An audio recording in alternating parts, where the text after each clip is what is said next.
D'où vient l'eau qui coule dans nos robinets acérés? C'est dans le Haut-Val-Espire que tout commence. Du massif du Trèsbens jusqu'à Arles-sur-Tech coule le Riu Ferré. C'est lui qui fournit 80% de notre eau potable.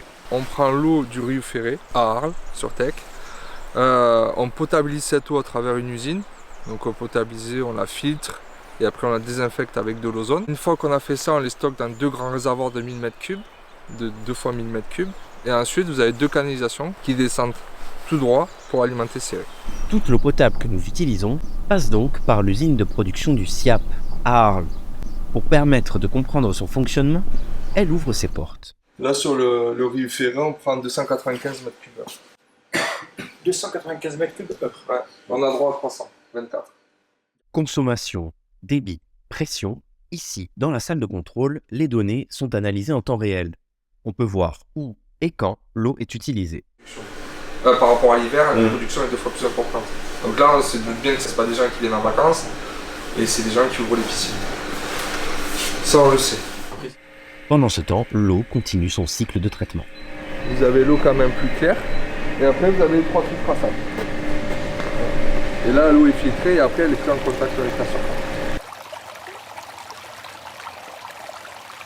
Depuis toujours, les gens prennent l'eau du Riu Ferré. Parce que vraiment, elle est nickel, elle est abondante. Et donc du coup, toute la construction de l'eau, c'est basé sur le Riu Ferré. Et pour s'assurer pleinement de sa qualité, l'eau est testée en permanence. Comment? Eh bien grâce à de véritables petites sentinelles. Détruites. On prend l'eau brute de l'usine, on les fait passer dans un aquarium.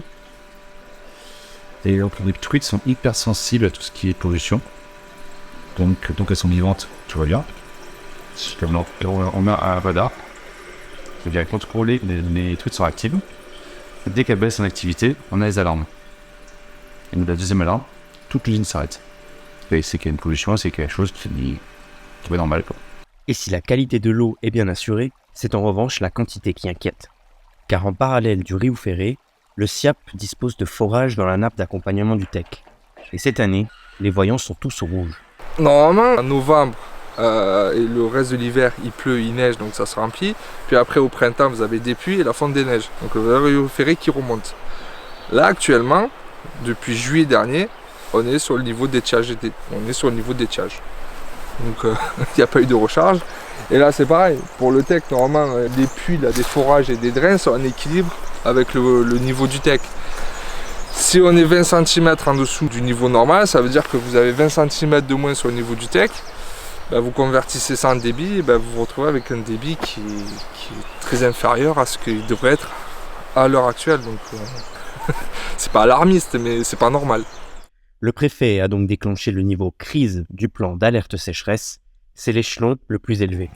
Désormais, plus que jamais, c'est chaque goutte d'eau qui compte.